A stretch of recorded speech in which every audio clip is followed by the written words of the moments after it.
안녕하세요. 시들링 소울입니다. 이제 세 번째 레슨에 들어가기에 앞서 이 책에 대해 제가 느낀 부연 설명을 드리자면, 이 책은 창조에 관한 내용들이 많다는 것을 느꼈습니다. 사실 저도 마찬가지이지만 모든 사람들이 자신이 원하는 삶을 살고자 부단히 노력하고 있다고 해도 과언이 아닐 것입니다. 수년 전부터 끌어당김의 법칙이나 시크릿에 대한 책들이 무수히 많이 나온 것을 보더라도 거의 모든 사람은 자신의 소망이 이루어지길 바라고 있습니다. 소망을 이루기 위해서는 어떻게 해야 하는지에 관한 방법을 소상히 적어놓은 책들을 읽으면서 저 역시 그 방법대로 하면 과연 소망이 이루어질까 하는 의심도 많이 들었습니다. 그러나 소망을 이루었다는 사람보다 매일 똑같은 반복된 삶을 사는 사람들이 아직까진 더 많은 것이 현실일 것입니다. 그럼 왜 자신의 소망을 이루기가 그토록 어려울까요? 그것은 자신의 뿌리 박힌 관점, 즉 세상을 바라보는 시각이 있다고 저는 생각합니다. 우리는 어린 시절부터 지금까지 살아오면서 더 많은 고정관념들을 자신에게 덧칠하고 있습니다. 즉, 세상이 수학 공식처럼 살아야 된다는 관념이 있습니다. 그러한 예를 제가 굳이 들지 않아도 여러분들은 잘 알고 계시리라 생각합니다. 레슨 2에서 제게 조용한 충격을 주었던 부분은 나는 아무것도 할 필요가 없다 입니다. 저는 처음에 이 글을 읽고 정말 일을 안 해도 되나? 세금도 안 내도 되나? 가족을 위해 늘 하던 일을 내팽개쳐도 되나? 하는 생각과 예수가 어떻게 감히 인간으로서 해야 될 덕목을 하지 말란 말인가? 라는 생각이 들었습니다. 그러나 여러 번 레슨 2가를 읽어나가면서 창조를 하기 위해서 내가 만들어 놓은 관념과 틀을 깨 부수지 않는 이상 진정한 창조를 이룰 수 없다는 생각을 가졌습니다.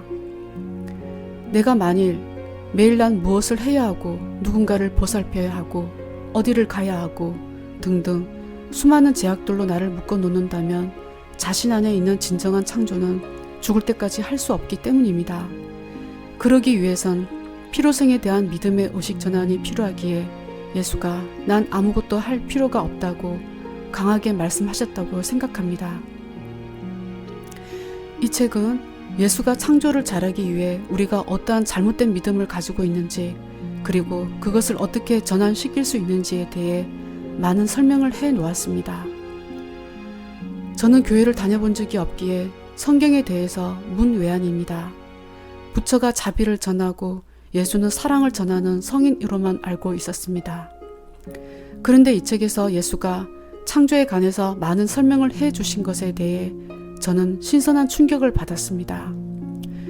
그리고 저는 마음 공부를 하면서 잠시 다른 종교에 빠져본 적도 있었고, 저 나름대로 종교가 나의 영혼을 구원해 줄 것이라고 믿는 때도 있었습니다. 그러나 여러 시행착오를 거치면서 마지막으로 종교에 대해 결정한 것은 어떠한 종교라도 그것이 나에게 죄책감을 더 심어준다면 그것은 진정한 종교가 아니라는 것이었습니다. 이것은 제 개인적인 생각일 뿐임을 말씀드립니다. 우리 내면엔 신성한 자아가 있기에 저는 오로지 그 자아만 믿습니다.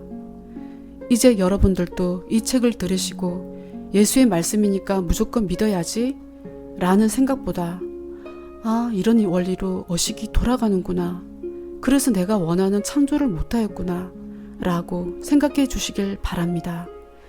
저는 해답의 열쇠는 각자의 내면의 안내자의 음성을 얼마나 주의 깊게 듣고 공감하는가에 따라 달려있다고 생각합니다. 저 역시 이제 첫 걸음을 내디딘 한 사람에 불과합니다. 그리고 함께 공부해 주셔 감사합니다.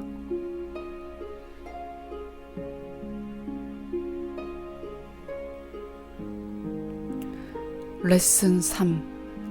내가 너희를 향해 느끼는 이 사랑을 세상에 존재하는 언어로 표현하는 것은 불가능하다. 너를 향한 신의 사랑을 말로 표현할 수는 없다. 너희가 언젠가는 발견할 너의 숨결보다도 가까이 너희 속에 존재하는 그 미스터리를 설명할 수 있는 아이디어나 말이나 철학이나 교리를 나는 찾을 수 없다. 너의 존재보다 더 감동적으로 신의 사랑을 표현할 수 있는 것을 나는 발견할 수 없으며, 그리하여 사실상 나는 너희를 통해 뻗어져 나오는 그 신의 사랑을 경이롭게 바라보며 숭배한다. 너를 통하여 나는 하나님을 발견한다. 내가 사람으로 이 세상을 걸었을 때 나는 오직 너에 대한 내가 가지고 있던 모든 관점과 편견들을 버리고 진실을 가리고 있던 그 베일을 벗김으로써 너의 진정한 모습을 드러내는 것이 내가 받을 수 있는 가장 거룩한 선물이라는 것을 깨달았다. 내가 9살이었을 때 나는 서서히 이 진실의 현실 속으로 깨어나기 시작했다. 나의 아버지가 나를 데리고 원로들과 함께 하는 곳으로 가 앉아 토라를 읽었을 때 나는 내 마음속에 무언가 강력한 것을 느꼈다. 무언가가 나에게 이 모든 관점 뒤에는 내가 창조할 수 있는 힘이 있다는 것을 말해주었으며, 거기에는 무언가 거룩하고 찬란한 것이 기다리고 있다는 것을 깨달았다. 나는 내가 나의 동무들과는 아주 다르다는 것을 느꼈으며 내적인 것에 더 신경을 쓰기 시작했다. 내가 원로들의 연설을 들었을 때 내 마음이 그들로부터 아주 먼 곳으로 떠내려가는 것을 자주 경험하였다. 내가 미처 이해하지 못하고 나의 존재와 연관시킬 수 없었던 이미지들과 생각들, 느낌들이 나를 찾아왔다. 그러나 무언가가 나를 강력히 감동시켰다. 어떻게 하면 오직 그 찬란한 빛만을 볼 수 있을까? 나의 아버지가 그의 아이들을 보는 것처럼 나도 나의 형제 자매들을 같은 눈으로 볼 수 있을까? 나는 모든 것을 신의 눈으로 보기 위해서는 나 자신을 창조자로 보고 내가 경험하는 모든 것을 창조한 자이며 그 창조물들을 내가 만든 이 베일을 통해 본다는 것을 인정하고 깨닫는 것에서부터 시작한다는 것을 발견하였다. 나는 서서히 세상을 바라보는 관점을 바꾸기 시작했다. 그리하여 나는 점점 다른 사람들 눈에 원로를 반항하는 자로 보이기 시작했다. 나는 하나님과 함께 하기를 애쓰고 완벽해지기를 애쓰는 것에서 점점 멀어지기 시작하였으며 나 자신을 그대로 받아들이기 시작하였다. 나는 내가 가진 이 관점과 느낌과 행동을 아무런 번역 없이 받아들일 수 있을 때 내 마음속에 있던 그 베일이 벗겨진다는 것을 발견하였다.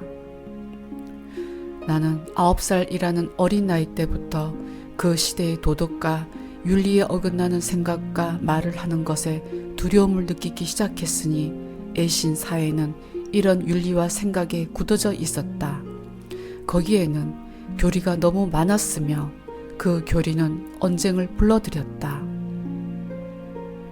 나는 내가 모든 것을 순수함으로 보기 시작하였을 때 그것들을 통하여 찬란한 강명을 빛날 수 있다는 것을 발견하였다. 나는 점점 더 많은 것을 순수함으로 보기 시작하였으며 그 강명은 점점 더 밝아졌다. 내가 나이가 들어가면서 70 곱하기 7번을 용서하라고 하던 그 원로들은 유대교와 애신정통으로 인하여 잃어버렸던 그 철학을 깊숙이 이해하였다는 것을 깨달았다. 왜냐하면 용서는 너희가 비판한 그 자를 너의 편견으로부터 해방시키는 것을 의미하기 때문이다. 그리하여 너희는 너 자신이 그 편견을 가진 것을 용서하는 것이다. 너희가 용서하기 시작함으로 너의 존재 깊숙이 있는 그 신성한 의식이 있는 곳으로 너 자신을 이끌어준다. 그리하여 너희는 그 편견의 힘을 의식하지 못하고 얼마나 다른 이들을 너의 편견으로 색칠하였으며 그것이 너의 인간관계에 어떤 영향을 주었는지를 진심으로 이해하기 시작할 것이다.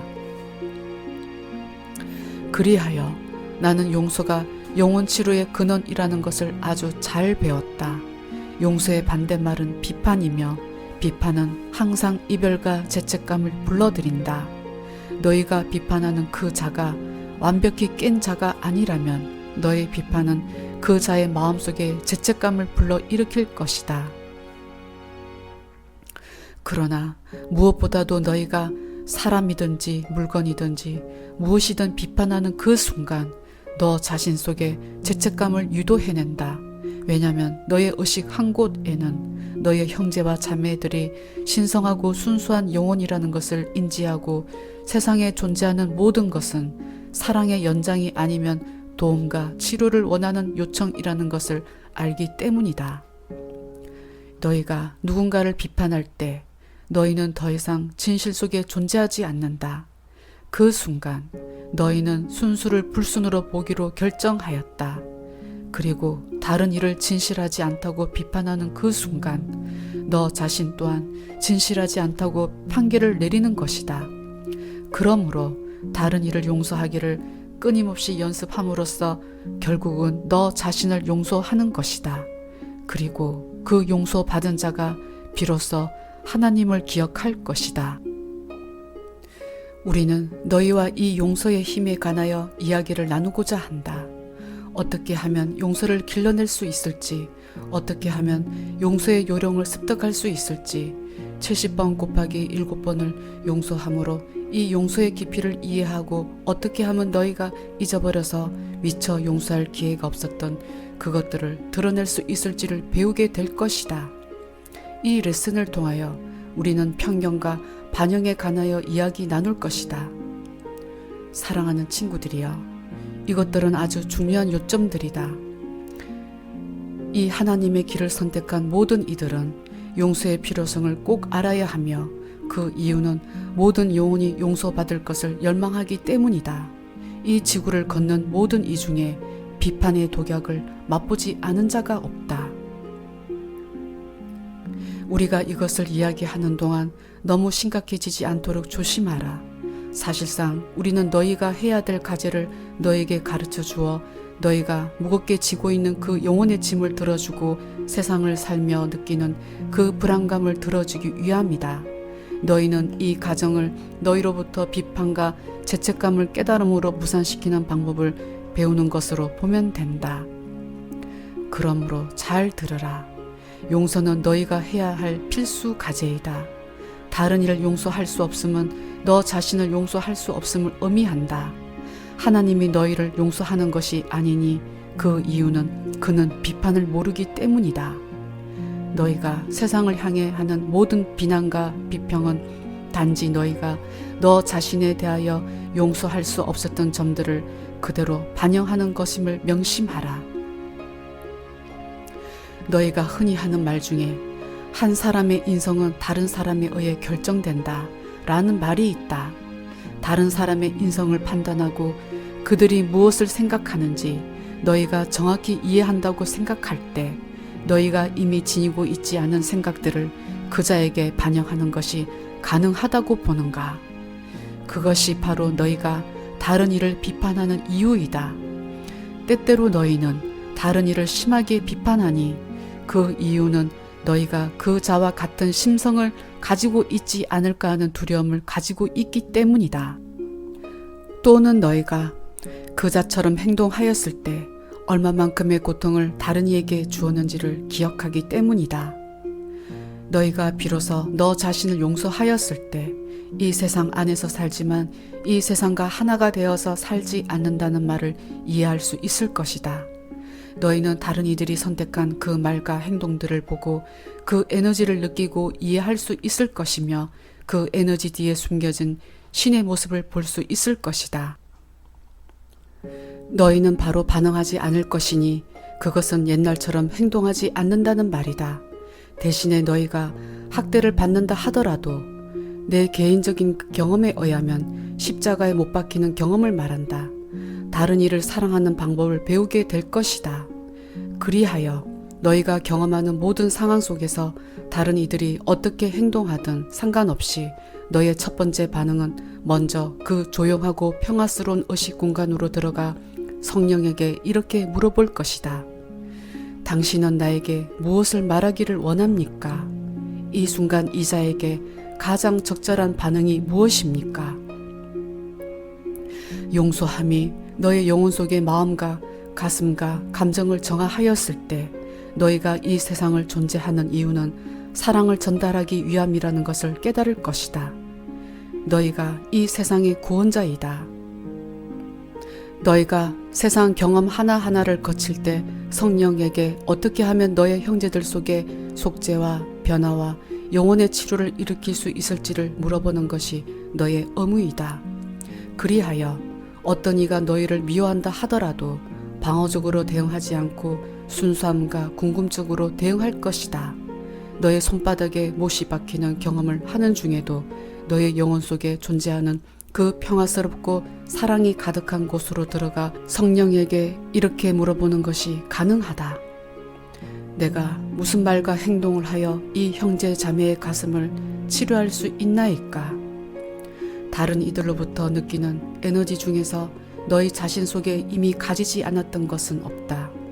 다른 이들이 하는 말과 행동과 그들이 할 수 있다고 상상하는 행동들까지 너희 속에 존재하지 않은 것은 없다. 다시 말해, 한 사람의 인성은 다른 사람에 의해 결정된다. 너희가 다른 이를 적대심과 두려움으로 행동한다고 생각한다면 그것은 오직 너 또한 그렇게 행동했기 때문이다. 너의 세상에서 어떤 이가 살인을 하는 행동을 보고 그것이 옳지 않다고 판단하는 이유는 다른 이를 살인하는 행위와 연관된 그 에너지를 너희는 알고 있기 때문이다.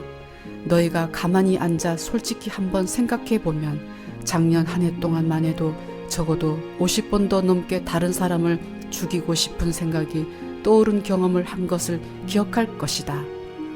실제로 그 생각대로 행동하지 않았다 하더라도, 그것이 오직 한순간의 생각이었다 하더라도 그 에너지가 너의 의식 속에 들어온 것은 분명하였으며 너희는 그것을 인지하고 느꼈을 것이다. 그렇다면 너보다 못한 자가 과연 얼마나 되는가? 너의 비판을 받아야 할 자가 과연 몇 명이나 되는가? 아무도 없다. 그렇다면 너와 동등한 자가 얼마나 되는가? 모든 이가 너와 동등하다. 너의 사랑을 받을 가치가 있는 자가 얼마나 되는가? 모든 이가 너의 사랑을 받을 가치가 있다. 용서는 너희를 너의 형제 자매와 영혼들과 연결시켜주는 끈이다. 용서는 너희로 하여금 진실을 볼 수 있게 하는 다리가 될 것이다.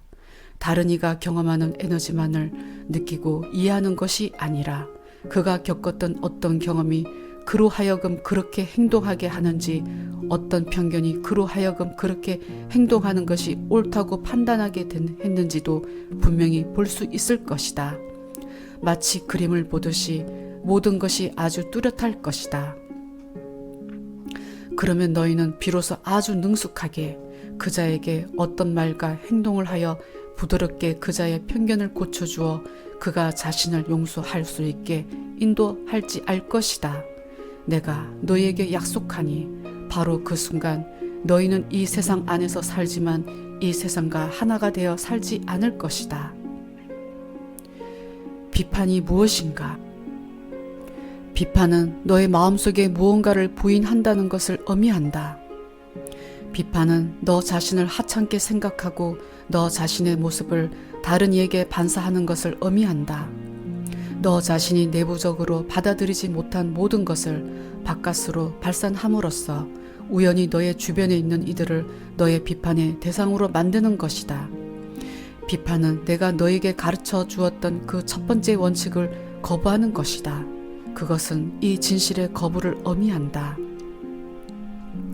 너희가 경험하는 모든 것은 너 자신의 창조물이다. 비판은 진실을 신이 만든 것과 다른 것으로 고집하는 것이다. 그것은 너 자신이 나약하다고 생각하게 하고 너를 너의 환경의 피해자로 생각하게 하며 세상이 너로 하여금 어떠한 행동을 강요한다고 생각하게 한다. 그것이 바로 부인하는 것이며 거짓이다. 다시 말해, 비판은 그 첫 번째 원칙을 부인하는 것이며 너희는 그 부인을 아주 잘 습득했다. 다른 이를 비판함은 너의 성냄과 증오를 정당화시키는 것이다. 사실상 너의 법률 제도는 이 비판과 벌줌을 사회적으로 정당화시켜 너의 형제자매가 외치는 그 도움의 요청을 무시하는 것이 옳다고 생각하게 하며 죗값을 치르는 것이 정당하다고 믿게 한다. 그러나 벌 주면 벌을 가하는 자가 죄 지은 자 속에 존재하는 그 어둠과 악마를 그 자신 바깥에 존재하는 것으로 설득하기 위한 행동에 불과하다. 그렇다면 너의 사회 법률 제도가 너의 형제 자매들을 너 자신의 한 부분으로 생각하는 것을 한번 상상해 보라. 그리하여 만약 너희가 너 자신을 돕고자 한다면 너의 형제 자매의 요청에 항상 용서와 사랑과 도움으로 대답할 것이다. 그런 세상에서 살 것을 한순간이라도 상상해 볼 수 있겠는가? 그것이 너희가 보는 이 세상과 얼마나 다르겠는가? 그런 세상을 원한다면 너 자신부터 시작해야 한다. 이 세상을 치료하기 위해서는 너의 환경을 바꾸는데 힘을 기울일 것이 아니라 너의 마음가짐을 바꾸는데 혼신을 바쳐야 한다. 그 변화가 내적으로 일어났을 때 너희는 이 에너지의 전달체가 될 것이며 너희는 그 선물을 어떻게 사용할지 알 것이며 항상 적절한 곳에 너의 모습을 보일 것이다. 그 거대한 힘은 너를 통해서 사용될 것이며 그 힘 자체가 이 세상을 어떻게 치료할지 알 것이다. 너희 세상에는 전쟁을 유도하는 자들을 미워하고 평화를 외치며 강력하게 대물을 하는 자들이 많다. 그러나 평화를 유도하기 위하여는 너 자신이 평화스러워야 한다. 비판은 너 자신이 내부적으로 부정하는 것을 다른 이에게 반영하는 것이다. 그것은 진실을 부정하는 것에서 비롯된다. 비판은 너의 형제 자매를 너 자신을 비평해왔던 그 에너지로 색칠하는 것이다. 비판을 어떻게 하면 끝낼 수 있을까? 어떻게 하면 그 용서의 다리를 지을 수 있을까? 그것은 아주 간단하지만 너희가 그것에 전력을 다할 것이라는 서약이 필요하다. 나는 너희에게 이 세상은 단지 너희가 너희 마음속에 가졌던 모든 생각을 물질화한 것에 불과하다고 거듭 말해왔다.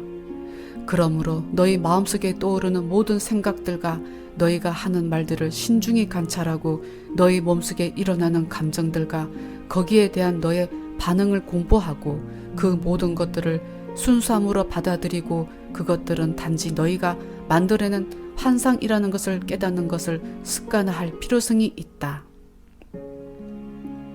세상이 너희를 화나게 하고 너희로 하여금 비판을 하게 만드는 순간 잠깐 멈추고 너희가 비판한 것을 비관할 것이 아니라 순수함과 솔직함으로 자세히 보라.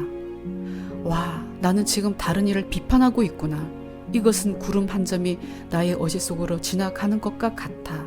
내가 이것을 다른 관점으로 보는 것이 가능할까? 너희는 이렇게 생각할 것이다. 하지만 이자는 내 집을 부수고 들어와 내 스테레오를 훔쳐갔어. 내가 이자를 비판하는 것은 물론 정당하지. 내가 화내는 것은 아주 당연해. 그러나 내가 너에게 말하노니 성냄은 절대로 정당화될 수 없다. 그것은 너희가 성냄을 경험하지 않을 것이라는 말이 아니다. 그 뜻은 너희가 성냄을 정당화시키는 행위를 그만두어야 한다는 말이다. 누군가가 너의 집을 부수고 들어와 너의 스테레오를 훔쳐갔을 때 잠깐 멈추고 그 상황을 좋거나 나쁜 것으로 보지 않으면 어떨까? 그 상황은 너희로 하여금 오직 사랑을 선택할 기회를 제공한다. 만약 세상이 보기에는 완전히 정신 나간 것처럼 보일지라도 그 도둑을 도움과 치료를 요청하는 형제 자매로 보면 어떨까? 만약 너희가 그 자를 이 세상 안에서 이 세상에 물들지 않고 사는 법을 모르고 자신을 용서하는 방법을 모르며 그 자신 안에서 빛나고 있는 그 강체를 인식하지 못하고 그 자신이 가지고 있는 그 창조의 능력을 인지하지 못하고 다른 이들에게 상처 준만을 아는 이로 보면 어떨까? 만약 너희가 그 자를 분노의 눈으로 보지 않고 동정의 눈으로 보면 어떨까? 그것은 아주 간단한 것부터 시작한다. 너희가 이 지구상에서 살아갈 시간은 한정이 되어 있으니 너희에게 주어진 시간을 잘 사용하라. 그 말은 너희가 아침에 일어났을 때 너 자신을 학교에 있는 것으로 생각하라는 말이다. 차를 타고 어디로 갈 필요도 없다. 너는 이미 거기에 있다. 우주는 너희에게 모든 것을 다른 관점으로 보고 내 속에 존재하는 그 거대한 힘, 너희가 보고자 하는 눈으로 보고 느끼고자 하는 감정만 느끼는 그 자유를 발견하는 것을 도와주기 위하여 여러 가지 경험을 너에게 가져다 줄 것이다. 그리하여 비록 너희 손에 못이 박히는 경험을 하는 중에도 사랑을 선택하고 이 세상의 고난을 극복할 수 있는 힘을 가지게 될 것이다. 너희가 깨달음에 도달할 것에 전심을 다할 것을 서약하였다면 하루하루는 신의 축복이며 선물이 될 것이다. 너희 하루는 그 깊은 진실을 발견할 기회로 가득 차 있다. 그러므로 너의 삶의 목적을 너의 현실을 벗어난 다른 곳에서 찾으려 하지 말라. 그러면 우리가 말했던 이것을 다시 한번 기억하라. 모든 것은 너희가 창조하였으며 너희가 강제로 경험하는 것은 아무것도 없다. 자, 이제 우리는 이 아이디어를 조금 더 깊이 이해해 보도록 하겠다. 그것은 너희가 깨달음의 목적으로 두고 그것에 도달할 것을 서약하였다면 너의 모든 경험은 그것을 성취하기 위해 조심스럽게 선택되어졌다는 것을 의미한다. 너의 친구와 가족들은 너희가 깨달음에 도달하는 것을 도와주기 위하여 너의 인간관계 속으로 들어왔다. 지금 이 순간 너희들은 너희가 찾고 있는 그 힘, 깨달음을 진정으로 선택하고 깨달음을 성취하기 위하여 모든 창조물을 만든 그 창조의 힘을 이미 전시하고 있다. 그러니 매일 아침 잠자리 일어날 때 주위를 한번 둘러보라. 너희 옆에 자고 있는 그 사람이 누구인가? 그는 너의 완벽한 동반자이다. 그는 신의 메신저이다. 너희가 겪는 경험 뒤에는 너희가 미처 알지 못했던 거대한 일들이 일어나고 있다.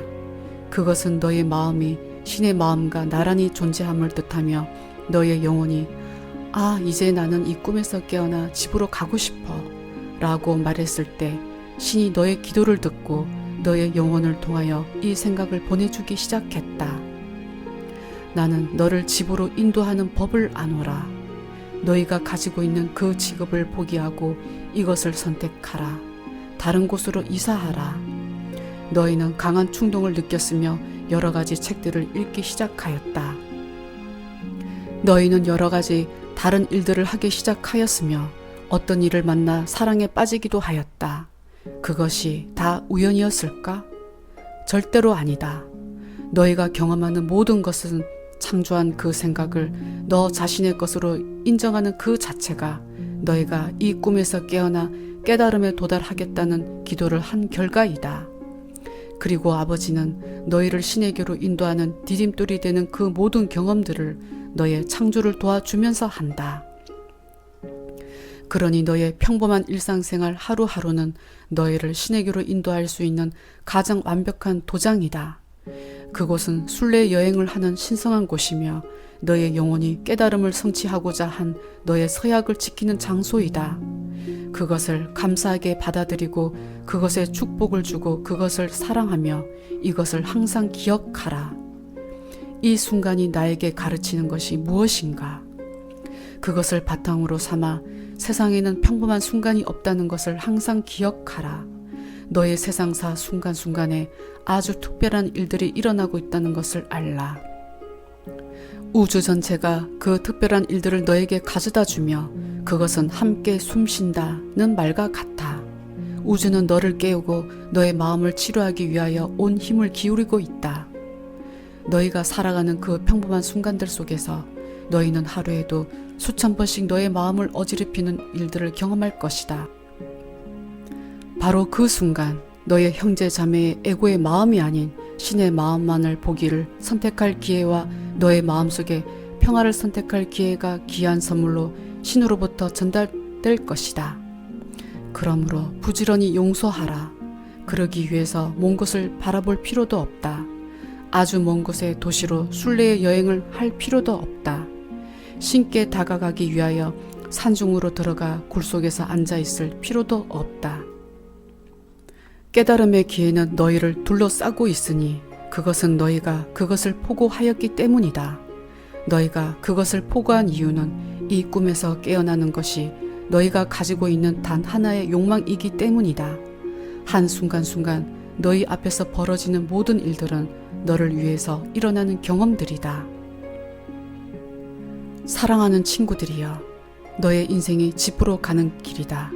너의 인생을 완전히 받아들이지 않는다면 어떻게 집으로 올 수 있겠는가? 그러니 너 자신의 거대함을 두려워하지 말라.